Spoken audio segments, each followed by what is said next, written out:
Spoštovane gledalke in gledalci, gledate predzadnjo oddajo Aktualno na GFML v tem šolskem letu. Eva Novak je dijakinja prvega letnika naše gimnazije, ki se ljubiteljsko ukvarja s pisanjem literature. Pred nedavnim je tako izdala tudi knjigo. Svojim prvencem Zaslužiš si živeti večno je na natečaju založbe Petka osvojila odlično drugo mesto in navdušila z globokimi psihološkimi razmišljanji ter filozofskimi citati. V romanu, ki ga sama ne imenuje povsem roman, se v naključnem srečanju na vlaku prepletata življenji dveh žensk različnih generacij, starejše gospe in mladega dekleta. Kdaj si začela pisati?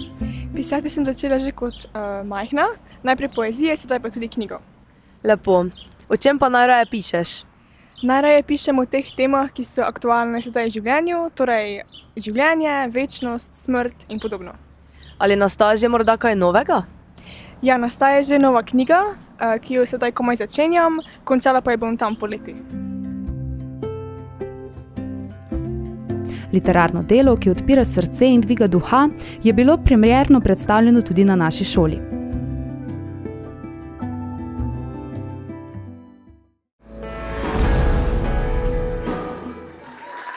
Aprila 2025 je Grossmannova dvorana na gimnaziji Franca Miklošiča Ljutomer gostila izjemno predstavo dijakov 3. razreda umetniške gimnazije. Predstava, ki je bila inteligentna in občutna refleksija Orwellove živalske farme, je z močjo satire, ironije in resnobnosti ponujala pogled v današnji svet. Mladi igralci so s svojo igro pokazali, kako enakost in oblast prepletata realnost. Besedilo nam je najprej priporočala profesorica, potem pa smo se strinjali, da jo uprizorimo, saj nam je besedilo zelo zanimivo, ter govori o kritiki družbe, kako smo ljudje že od vedno nekako izkoriščali živali za različne stvari in smo hoteli to pač nekako prikazati. Pa ga je bilo težko uprizoriti? Ja, mezmes smo imeli težave, saj nismo vedno bili vsi prisotni ali pa smo imeli težave z sporazumevanjem, vendar pa smo vseeno na koncu prikazali izdelek, za katerega smo se veliko trudili in vložili veliko časa, ter smo pač našo ljubezen do gledališča nekako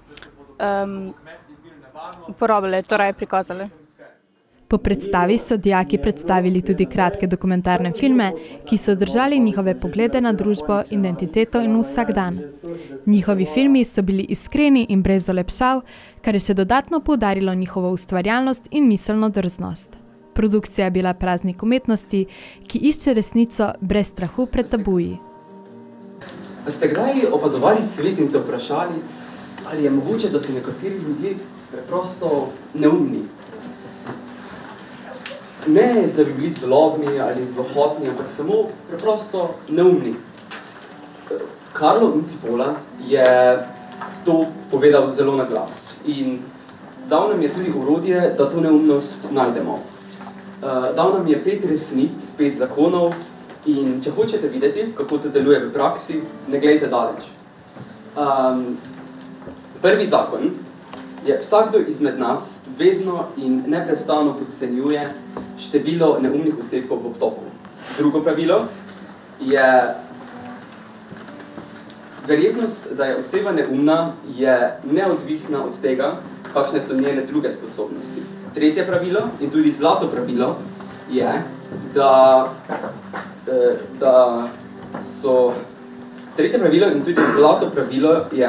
da neumna oseba povzroča škodo za sebe in za ljudi okrog sebe. Četrto pravilo, ne še zdaj. Četrto pravilo je, da neumne ljudi več čas podcenjujemo in še posebej njihovo nevarnost, ki jo torej povzročajo oziroma so sami za sebe. In pa še peto in pa zadnje pravilo, neumni ljudje so nevarnejši od zlobnih. Tu na sredino daj. Sredino, če pa ni ravno... Živalska farma ni samo bajka o živalih. zlobnim ljudem se morda res ne moremo upreti. Vedno bodo obstajali, ampak če se opremo neumnosti, če jo opazimo in jo izpostavimo, potem še obstaja upanje.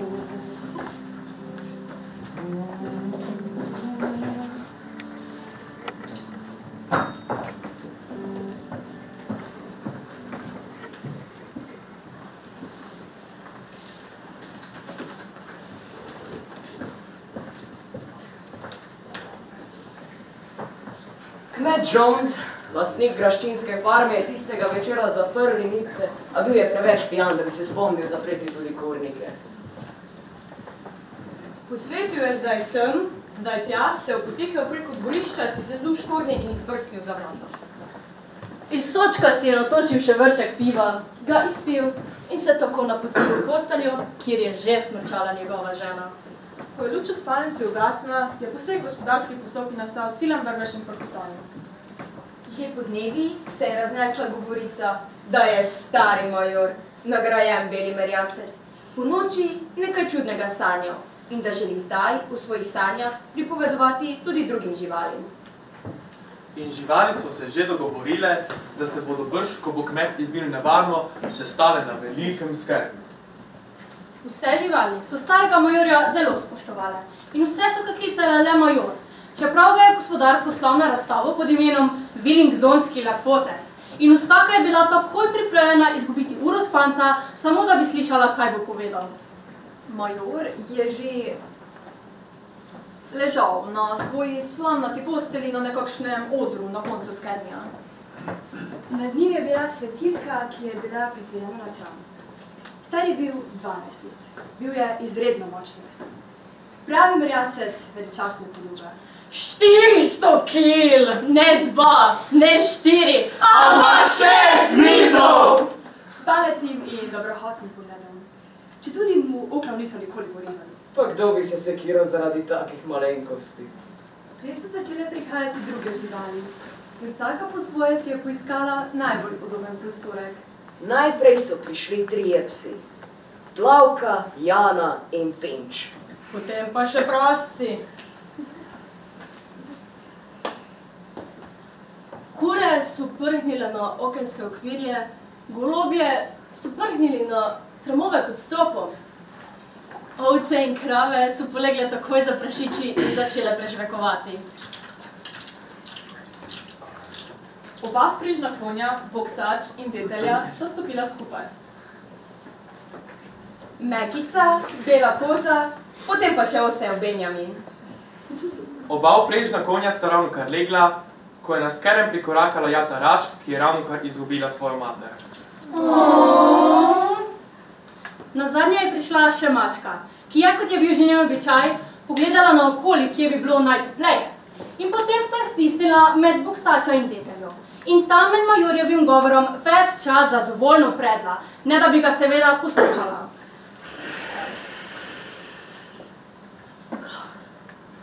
Tovariši in tovarišice, slišali ste že, da se mi je nocoj nekaj čudnega sanjalo, a o teh sanjah vam bom govoril pozneje. Najprej vam moram povedati nekaj pomembnega. Drage tovariši in tovarišice, ne bom več dolgo živel med vami. In mislim, da je moja dolžnost, da vam predam vso modrost, ki sem jo v tem življenju pridobil. Mislim, da zdaj razumem bistvo tega našega življenja. Bolje kot katerakoli živeča žival. Torej, tovarišice in tovariši, vprašam vas, kaj je bistvo tega našega življenja? Slava! Ne, naša življenja so bedna, garaška in kratka.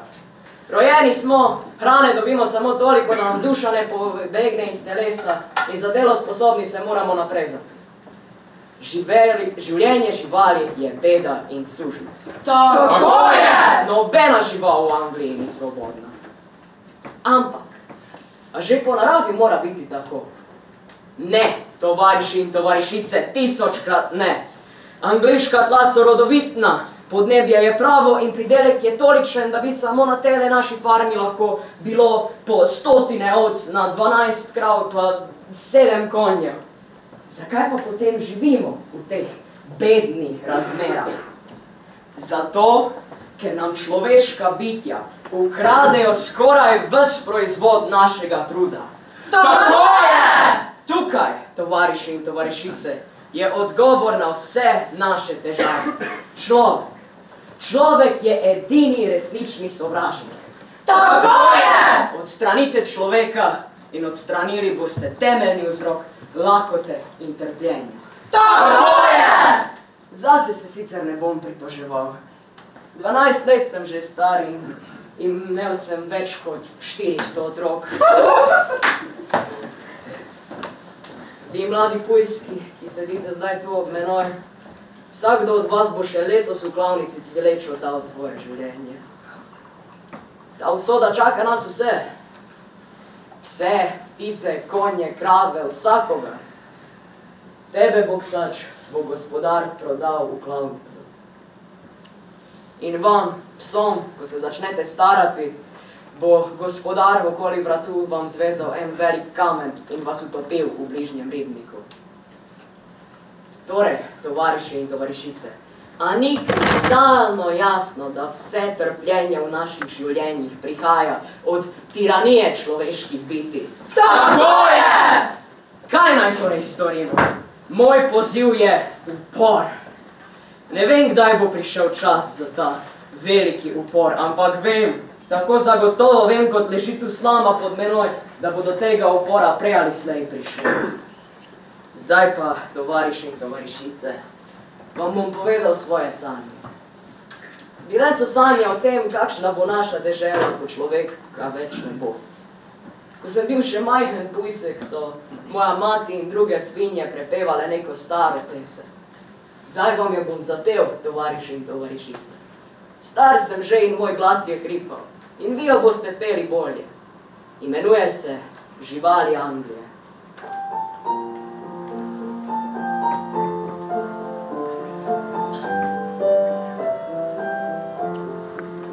Če ne še danes, pride jutri, pregnan bo človek za oblasti. Plodove poltih, rodovitnih, bomo živali sami. Izginili z nas so obroci, ne bo na hrbtih sedel več, ostrope usta barja sledna, okrutni biči bodo preč. Pogaslo se, takrat bo naše, pšenica, ječmen, ditelja, fižol seno in sladka pesa, ko zlata doma bo prišla. Srda bodo polja angliške, čistejše vode njenih rik, pitljane slajše bodo sape, ko zlati bo napočil vek.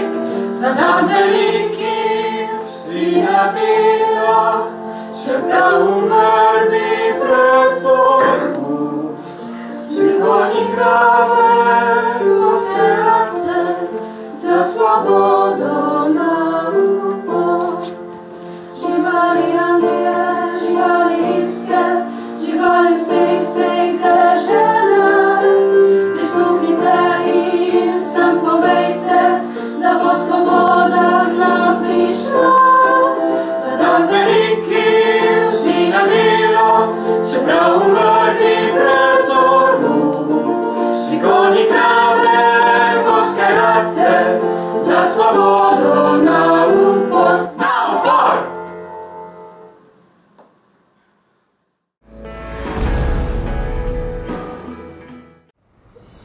Na Svetovni dan Zemlje smo odprli novo pokrito kolesarnico, postavljeno v okviru Interreg Central Europe projekta v sodelovanju z občino Ljutomer in Urbanističnim inštitutom Slovenije.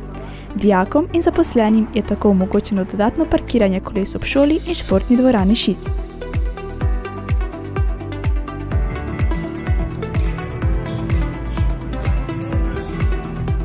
Slovesnost so obogatili glasbeni nastopi dijakov, kolesarji pa so uživali v kolesarskem zajtrku in nagradnem žrebanju.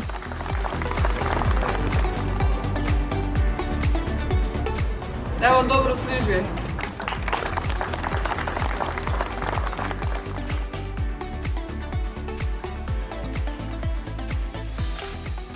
Na otvoritvi so bili prisotni tudi predstavniki občinske uprave na čelu županjo magistro Olgo Karba.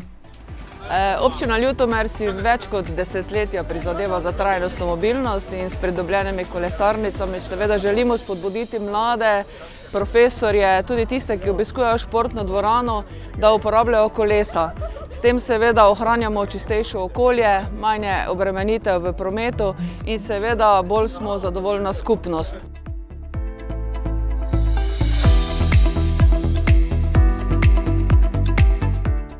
In prepričan sem, da bo zaradi tega se marsikateri izmed dijakov ali zaposlenih odločil, da bo prišel v šolo oziroma službo s kolesom. Svetovni dan zemlje in dan knjige smo obeležili v šolskem sadovnjaku GFML, kjer smo odprli zeliščno gredo in razstavo Zeleni planet. Dogodek je bil del projekta Zelena knjižnica za zeleno pismenost, ki spodbuja trajnostno ravnanje in ekološko osveščanje. Dijaki so pripravili bogat kulturni program, vključno z glasbenimi nastopi, recitalom in razstavo knjig o ekologiji in trajnostnem razvoju. Namen projekta je spodbujati odgovornost do narave in krepiti zeleno pismenost med mladimi.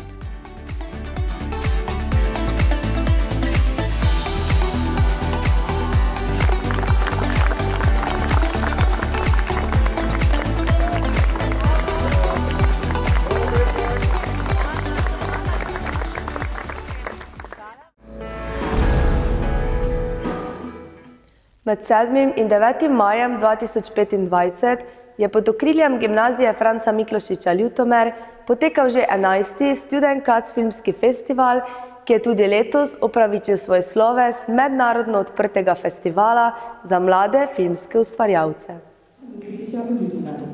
Na festival Student Cuts se je letos prijavilo približno 2200 filmov iz skoraj 100 držav vseh kontinentov, od tega je bilo v festivalski program uvrščenih 137 filmov iz 39 držav.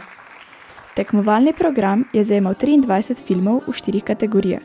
Poleg tega pa je bila ponovno posebej izpostavljena kategorija Future Talents, namenjena dijakom umetniških gimnazij. V tej kategoriji se je letos pomerilo 10 kratkih filmov. Posebnost letošnjega festivala je bila, da se je prvič odvijal na 3 prizoriščih hkrati. S tem se je festivalsko dogajanje razširilo in približalo širšemu občinstvu. Zadnji dan je bil posvečen pregledu slovenske dijaške filmske produkcije in nadaljevanju delavnic. Mladi filmski ustvarjalci so se v ustvarjalnem izzivu preizkusili v pripravi kratkega filma v enem dnevu, rezultati pa so bili izjemni in dokazujejo visoko kakovost dela na umetniških gimnazijah v Ljutomerju, Ljubljani in Novi Gorici. Tako da mogoče največja novost letošnjega festivala je trodnevno dogajanje.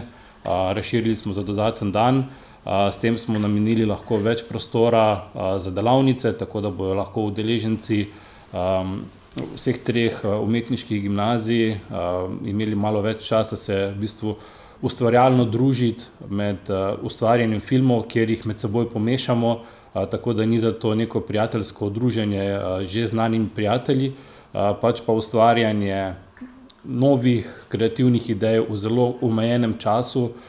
Imeli bojo na voljo nekje 4 do 6 ur in v tem času bojo skupaj s svojimi vrstniki, ki študirajo oziroma se učijo istih stvari, morali spoznati sebe, spoznati partnerje oziroma soustvarjalce in pa zraven ustvariti najboljše, kar bo njihova ideja pač omogočala. Tako da te delavnice so bile že od začetka zelo dobro sprejete in prav s tem namenom smo festival nekoliko podaljšali, da imamo več časa za to druženje. Ker je v bistvu festivala prav to mreženje, pogovor med seboj, smo zelo veseli, da tudi letos imamo najavljene tuje avtorje, ki bodo prišli sem kot obiskovalci. Tako da ta praksa se nadaljuje iz prejšnjih let. Zelo smo veseli, da pravzaprav nismo tukaj namenjeni samo slovenskemu okolju, ampak prihajajo avtorji tudi od zunaj. Zelo velik odziv je tudi na samo zaključno slovesnost, ki jo spremljajo preko spleta, kajti razumemo, da pač priti v Ljutomer iz Združenih držav Amerike, Japonske, Južne Koreje ni enostavno. Tako da odziv je v vsakem primeru zelo topel. Na šoli skozi celo šolsko leto poskrbimo tudi, da se dijaki vključujejo v veliko dobrodelnih dejavnosti. Meseca maja je teh aktivnosti še posebej veliko, saj obeležujemo Nacionalni teden prostovoljstva. Dijakinje 2. V oddelka so se priključile vse slovenski prostovoljski akciji Dan za spremembe, ki je nastala z namenom spodbujanja državljanov k aktivnemu odzivu na potrebe svoje skupnosti in ustvarjanju priložnosti, da se prav vsak lahko preizkusi vlogi prostovoljke ali prostovoljca. Pod sloganom Naj tvoja volja spreminja vesolja je letos potekalo 180 prostovoljskih aktivnosti v 95 krajih po Sloveniji. Največ aktivnosti smo izvedli na šoli, nekatere pa v sodelovanju z Domom starejših občanov Ljutomer, Rdečim križem Ljutomer, vrtcem in naključnimi ljudmi v okolici trgovine Tuš. Ta in podobni dogodki so pripomogli, da smo tudi za to šolsko leto prejeli naziv Junaki našega časa. Nagrado za najbolj srčna dejanja mladih podeljuje Slovenska filantropija. Slovesnost ob tej priložnosti pa je potekala v Trbovljah.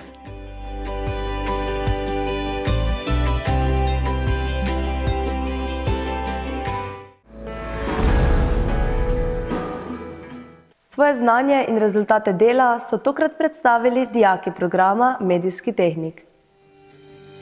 Organizirali smo prvi medijski dan, ki je bil namenjen prenosu znanja in izkušenj starejših dijakov medijskega tehnika mlajšim. 4. letniki so predstavili svoje maturitetne naloge in izdelke, 3. letniki pa so predstavili praktično usposabljanje pri delodajalcu, tako doma kot tujini preko programa Erasmus+. Ogledali smo si tudi izdelke skoraj vseh medijcev, ki so nastali kot del pouka strokovnih modulov. Zadovoljni z vami smo zato, ker imate zadostno znanje ali pa pričakovano znanje glede na vašo strokovno usposobljenost.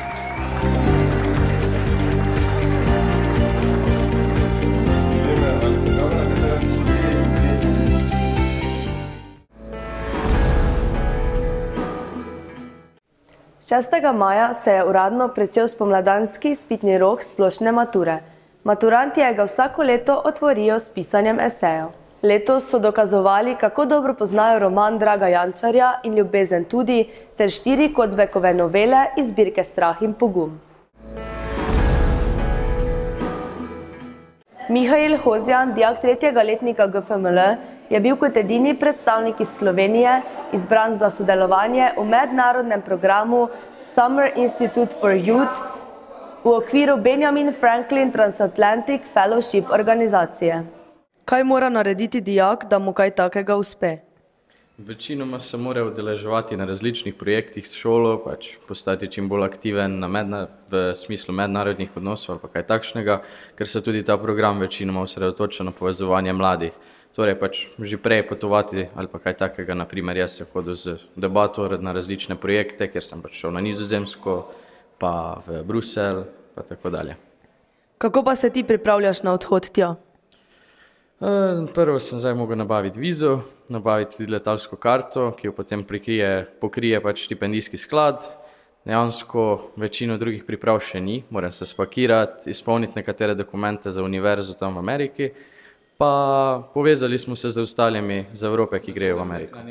Program organizira ameriška vlada v sodelovanju z Univerzo Purdue v ZDA. Program bo potekal med 24. junijem in 22. julijem letos, v njem pa sodelujejo dijaki iz Evrope in ZDA. Udeleženci bodo skozi predavanja, delavnice in praktične projekte spoznavali različne pristope k reševanju družbenih izzivov in razvijali svoje vodstvene sposobnosti. Že morda veš, kaj te tam čaka, kaj boste tam počeli?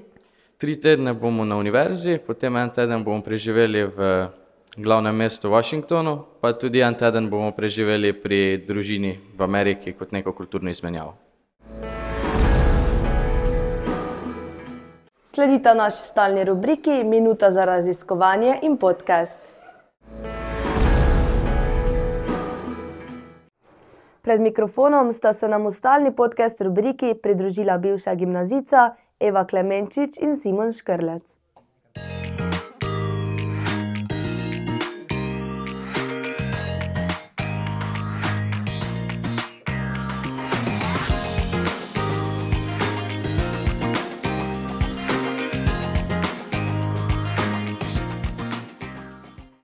Eva Klemenčič je doktorica fizike, raziskovalka, predavateljica in znanstvenica, ki se posveča tekočim kristalom, kompleksnim sistemom ter didaktiki fizike. Ob njej sedi Simon Škrlec, mednarodno uveljavljen bobnar, ki je leta 2014 dobil zlati gumb v oddaji Slovenija ima talent. Nastopal je v več kot 46 državah, trenutno igra z nizozemskim bendom Sinister in navdušuje tisoče sledilcev s svojimi bobnarskimi videi. Na začetku pogovora poslušalcem najprej razkrimo, da so se vajine življenjske poti prepletle prav na GFML. Če se ne motim, nista bila sošolca. Kdaj in kako sta se spoznala? Ja, med nama je 3 leta razlike, tako da sem bila 1. letnik, Simon 4. letnik. Spoznala, verjetno v šolski kafeteriji, če boš ti prevzel. Ja, Eva za mene že mogoče malo prej znala, zato ker je pač tudi moja sestra jo poučevala matematiko, tako da verjetno se kaj tako zmes pogovarjajo. Zmes pa smo se enkrat srečala, mislim, da bilo v kafeteriji, ja, pa od tam dalje smo se tu pa tam začeli malo pogovarjati, pa se je razvilo prijateljstvo. Bi z nami delila kakšno srednješolsko dogodivščino ali pa lep spomin iz tistega časa? Ne, jaz imam zelo dosti lepih spominov. Mislim, tudi bili smo zelo povezani kot razred skupaj s svojimi sošolci. Smo znali dosti vsega organizirati, pa se fajn imeti. Tako posebno dogodivščino, ne vem. Ne vem, smo spominov dosti tega, ker smo tudi bili v evropskem oddelku, smo hodili na te izmenjave v Solovec, pa v Rimu, pač se to imate mogoče še zdaj, da greste okrog. Tako da tam je zelo dosti takih lepih trenutkov. Ja, na primer, zelo dosti lepih spominov iz hodnikov ali kaj takšnega, ko smo se še posebej družili, pa ko smo, na primer, po šoli kam šli, saj tudi v šoli je bilo fajn, ne. Na primer, mama pa mi je skupni trenutek, ravno včeraj je bilo 19 let od tega, ko je bil šolski maraton, ko smo pač postala par. Ja, na kulturne maratone. Kaj vam je dalo šolanje na GFML? Veš ti? Ja, splošno izobrazbo, ne, tak ali tak. Nažalost, to naprimer pri meni zdaj pada dol, ne, zaradi tega, ker več nisem v vseh teh smerih, ne, naprimer takrat v srednji šoli sem znal o vsem kar nekaj, ne. Pa drugače tudi dosti življenjskih napotkov, kako naprimer v življenju, kaj naprimer narediti, pa kako se odzvati. Ja, mene je pa v bistvu poslalo na pot fizika, ker če me kdo vprašal na začetku, v 1. letniku zagotovo ne bi rekla, da bi šla študirati fiziko, potem pa v bistvu vsi profesorji so bili zelo vredno, ampak fizika se mi je takrat nekako najbolj priljubila.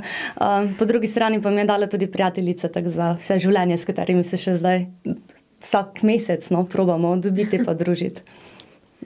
Kdaj je torej dozorela želja, da bi študirali fiziko?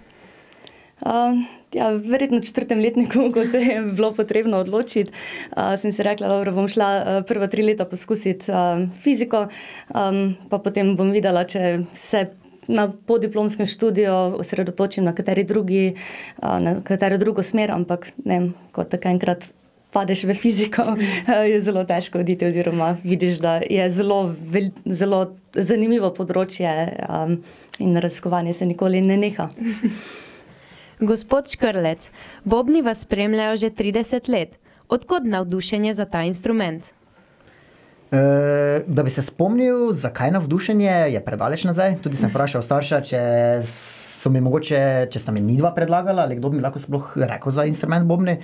Pa sta rekla, da sem baj sam izrazil zanimanje za bobne, ampak ne vem, kje bi jih lahko videl, ne?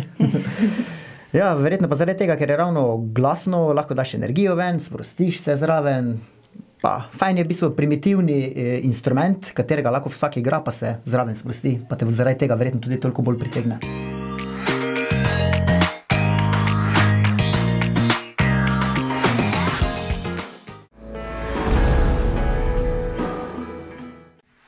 Minuto za raziskovanje vam v tokratni izdaji razkrivata Nastja Karas in Zarja Huber.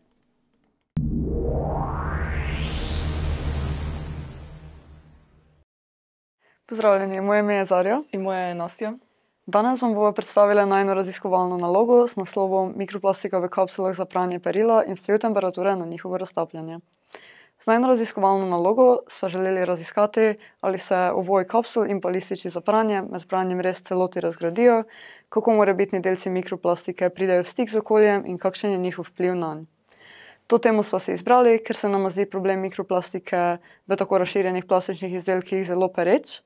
Mikroplastika ima namreč številne negativne posledice v okolju, prav tako pa ogroža zdravje ljudi in živali.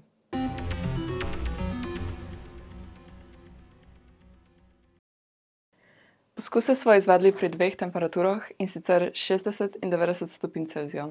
Za najino raziskavo smo izbrali 5 kapsul in en listič za pranje, katerih oboji so iz sintetičnega polimera polivinil alkohol ali PVA. V čašo smo najprej nalili 500 ml destilirane vode, jo nato postavili na aparaturo Rotamix in jo segreli do želene temperature. Ko se je voda segrela, smo vanjo dali kapsulo in pustili, da se raztaplja 1 uro ob konstantnem mešanju z magnetom. Potem smo čašo odstavili od aparature in počakali, da se vsebina ohladi. Po ohlajanju so vzeli vzorec zmesi v čaši in ga mikroskopirali pri 400-kratni povečavi. Poleg tega smo izvedli tudi 2 kontrolna poskusa. Prvi je bil z detergentom za pranje, ki ni v plastičnem ovoju, ta poskus smo izvajali z istim postopkom kot kapsule. Drugi poskus pa smo izvedli z 10-krat povečano količino topila, in sicer 5 litrov, da bi preverili, ali na stopnjo razgradnje vpliva količina topila. Tukaj so slike delcev pod mikroskopom pri temperaturi 60 stopinj Celzija in pri 90 stopinj Celzija. Kot vidimo, se delci velikosti pri nižji temperaturi v primerjavi z delci pri višji temperaturi bistveno ne razlikujejo. Razlike, ki so morda vidne na teh slikah, pa so lahko zavajajoče, saj smo, kot vidimo na naslednjem slajdu, izračunali velikost 5 različnih delcev, prav tako pa tudi povprečje velikosti delcev.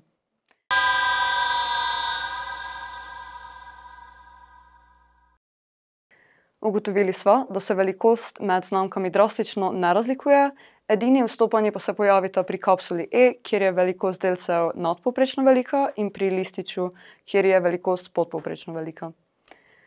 Tukaj so še rezultati kontrolnih poskusov. Pri poskusu z detergentom sva pri mikroskopiranju prav tako našli delce plastike, ker pa v sestavi detergenta ni navedena nobena sestavina oziroma vrsta plastike, sklepava, da je prisotnost delcev posledica plastične embalaže detergenta oziroma stika s plastiko v proizvodnji. Pri poskusu s povečano količino topila sva kljub povečani količini pri mikroskopiranju vzorcev našli delce mikroplastike, ki pa se velikosti niso bistveno razlikovali od tistih z 500 ml topila.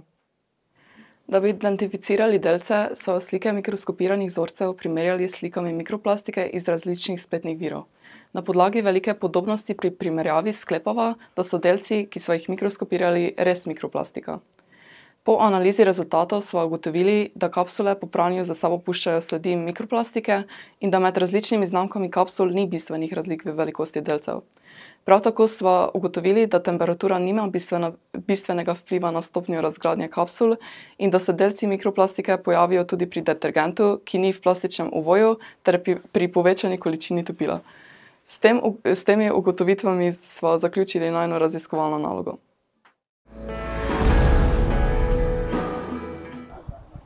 Veseli smo, da ste se nam pridružili tudi tokrat. Naša naslednja oddaja bo zadnja v tem šolskem letu, za vas jo pripravljamo 24. junija. Do takrat pa lep pozdrav!